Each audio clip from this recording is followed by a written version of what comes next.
Hey YouTube, it's Friday night and therefore a little Friday philosophy.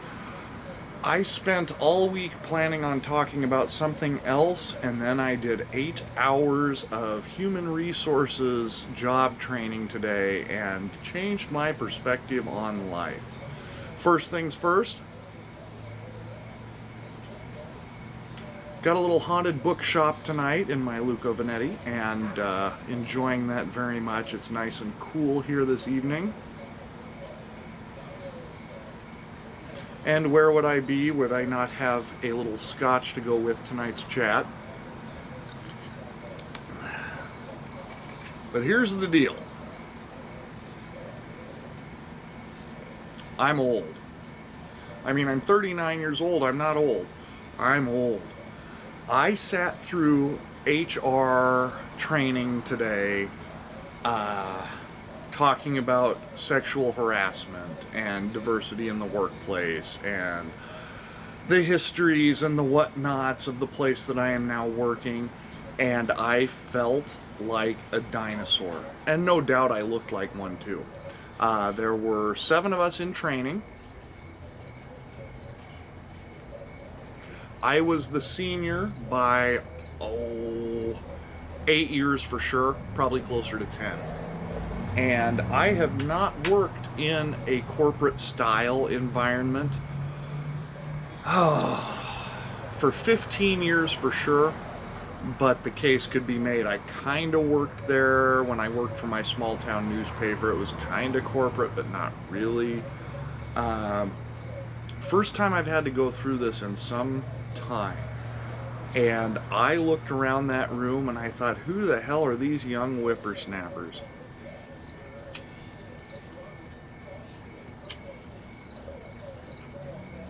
The job market's tough right now. There's absolutely no doubt about it. And I am in a very competitive field. I'm probably lucky to have the position that I have, even if it is only part-time. But nevertheless, to look around this room at these young pups in their first or second jobs, professional jobs ever, was something else for me. I had to sit back 2 or 3 times during today's sessions and just say, you're getting paid for this. I'm not doing a darn thing. I'm just sitting and listening and trying to keep my eyelids open, but I'm getting paid for this.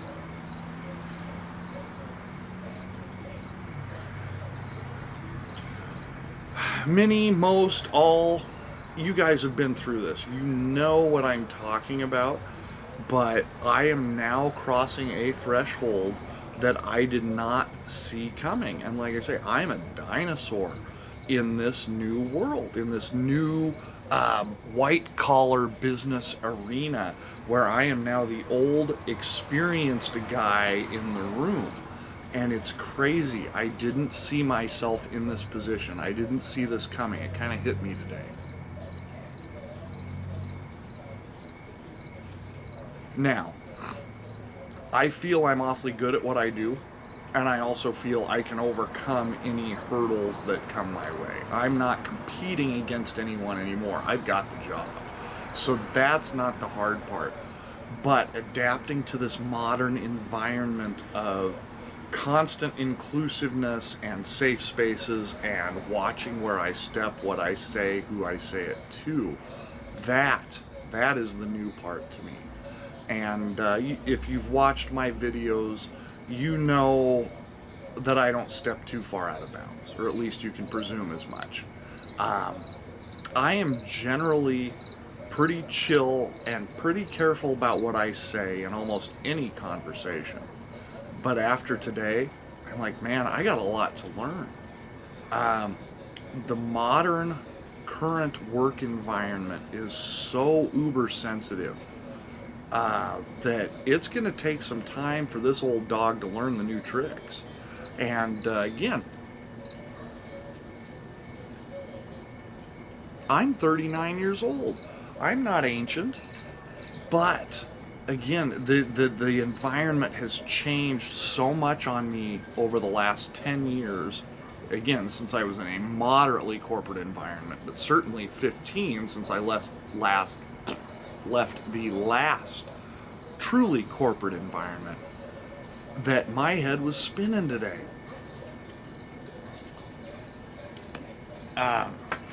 I hope I'm not discouraging any of you from trying to take on new things, because that's not the point.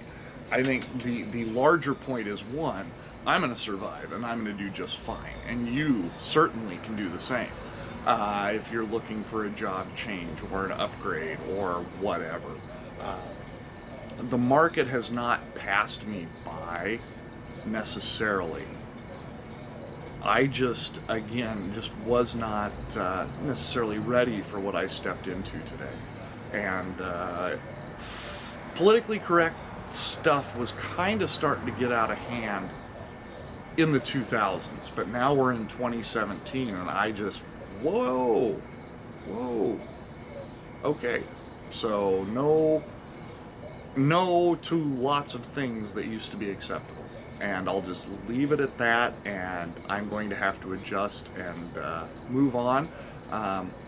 As I said, I'm a dinosaur in the modern age, but I'm going to survive, and I'm going to do very well. And here's one of the reasons why.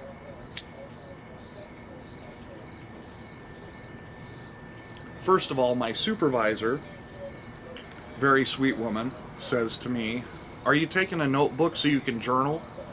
And I looked at her and I said, "Journal about what?" And she said, "Whatever is on your mind." She said, "I've been through this. I know how painful it is. Just take something with you that can occupy your brain while you're sitting through training." And I thought, how enlightened is that from a supervisor to not tell me that I need to pay attention to every single word? So obviously she recognizes that I'm an elder statesman too. I don't know if that's good or bad. We'll find out. But one thing that occurred to me as I was sitting there and listening to, this is the mission of our company, and this is what we do. And for what it's worth, it's a very noble company, very noble mission. All of the right reasons. This company exists for all of the right reasons. That said, you still have to go through the same amount of corporate BS that you would at any other job, whether their mission is as noble or not. But while I was sitting there contemplating the mission and vision of the company,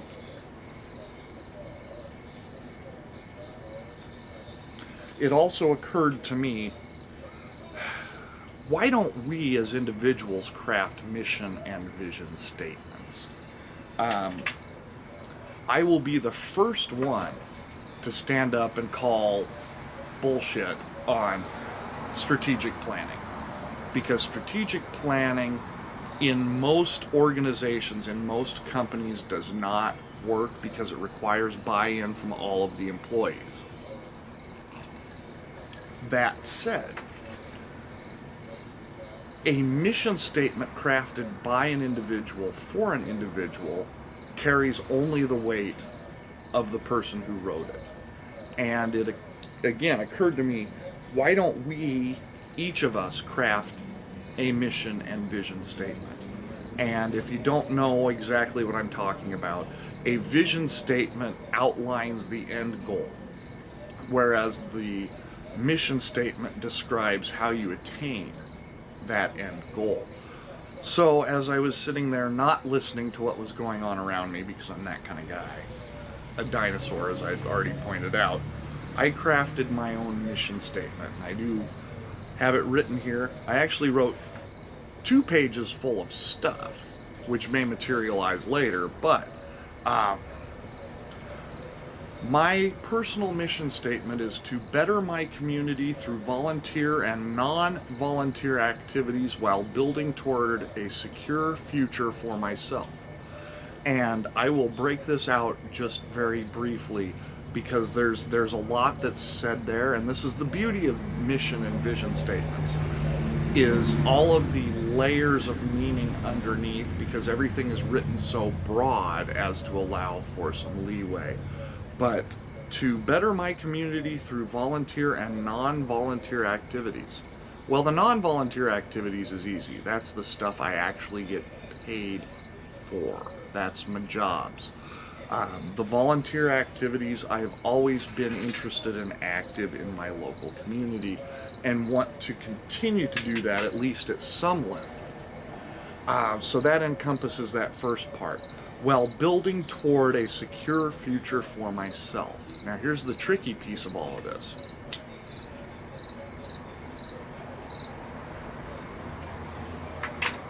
That last half of that statement involves saving and planning for my future. And again, something we all should already be doing. I guess before I dive back into that, I'm going to move on to my quote-unquote vision statement, which is this is the end goal that I hope to reach someday. To build a future that allows growth through education and experience. Now, that seems pretty, again, broad and sweeping. I love learning. I love doing things that I've never done before. Not necessarily, I'm not going to go jump out of a plane. I'm not talking about those kinds of things. But visiting places, seeing museums, learning things, doing stuff that doesn't endanger my life. You will not see one of those boards strapped to my feet with the water jets that shoot me, 20 feet off of the ocean. That's not what I'm getting at.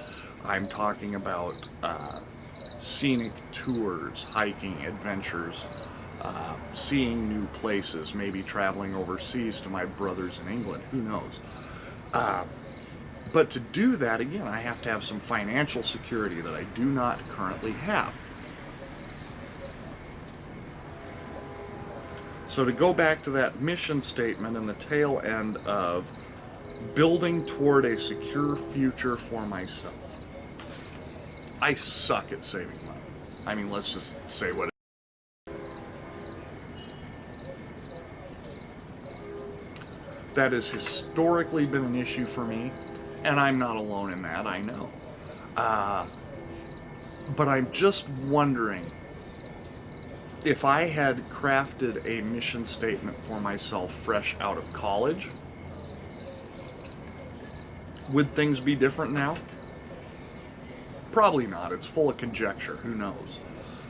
But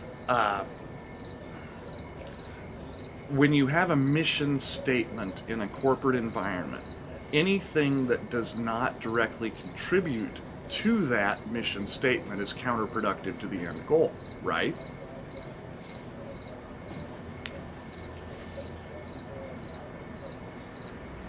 Well, what if I hadn't wasted the better part of my 30s, as I did? It's been fun. But I wasted the better part of my 30s not working toward an end goal. I was just kind of skipping along, floating through life till about 2 years ago when I went, hey, whoa, wait a minute. Shit's got to change. You're going to turn 40, which is, halfway from a professional standpoint, halfway to retirement. I have almost nothing to show for it. Got a lot of experience. Try to cash that at the bank. Turn that one into a loan.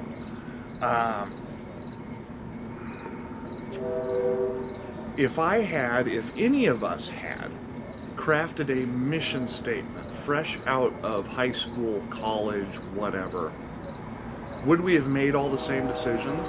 Would we have been more focused on an end goal? I don't know the answer to that. And honestly, I'm not sure I do want to know the answer to that, because I'd probably just depress the hell out of myself.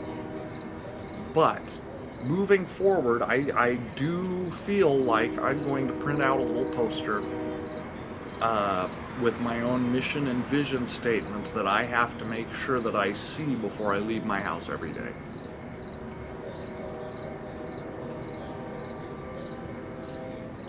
Because I do want to do more things than I am financially allowed to do right now. I want to see parts of the world I've never seen.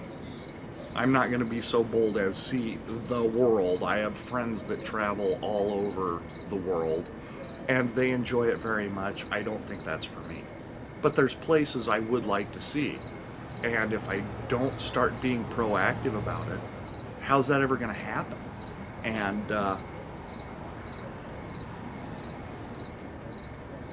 as much as I hate, I mean white hot hatred for corporate lingo, crafting my own mission statement while not paying attention to training today, maybe the smartest thing I've done all week, maybe all month, maybe even hell all year, who knows. Anyway, this has been lengthy and rambling, but I want you to consider too, do you have a mission statement or a vision statement, and are you holding up to a plan to actually make that happen? We're all capable, and everything can change with the flip of a coin. I could wake up tomorrow with a great idea and end up a millionaire by the end of the month. Stranger things have happened. I mean, not to me, but to other people. But if you are more methodical and less lucky, as I tend to be, then maybe it's time to start looking at things in a mission-driven sense, in terms of, this is the goal I need to reach. How am I going to get there? And when those things come up,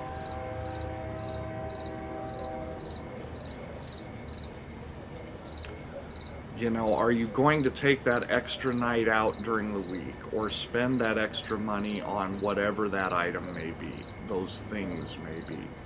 Or are you going to focus on your mission, your vision for the future?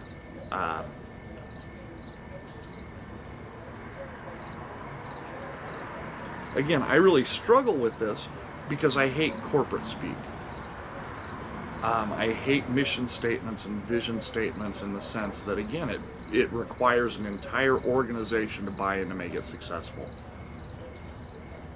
But if you write your own mission and vision statements, the onus comes back to you as the author, you as the visionary. And so that's what I did. That's how I spent the bulk of my day, other than feeling sorry for myself because I'm a dinosaur. There was a lot of perspective given to me today accidentally.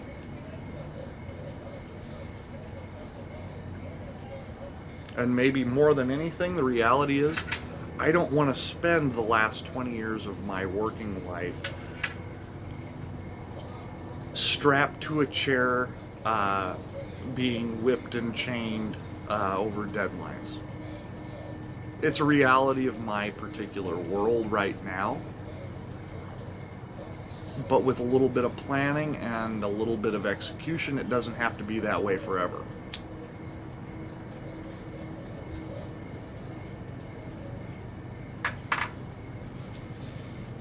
We all want financial independence, but not all of us have a plan to get there. And even with this, my mission statement is only a statement. That's certainly not a plan for an outcome, but it may help me over the coming weeks and months determine what that next step of action is. It may get me to do an extra half hour here, an extra hour there, because it all adds up and it doesn't take long. There's positive outcomes to be had here, all the way around. And for all of you that are watching this too, you just have to have confidence and some resolve, and God forbid, a plan to make it happen. And a plan is what I've been missing for the last 10 years. So 40th birthdays only come around once. Mine is just a little over a month away, and so by that point, I plan to have a plan. How's that for, really clever and thoughtful? This is Friday Philosophy. I didn't just make this up. Well, technically I did. Well, I made it all up today. Nevertheless, no matter who you are, no matter where you are, I hope you're gearing up for a great weekend. We'll talk to you again soon.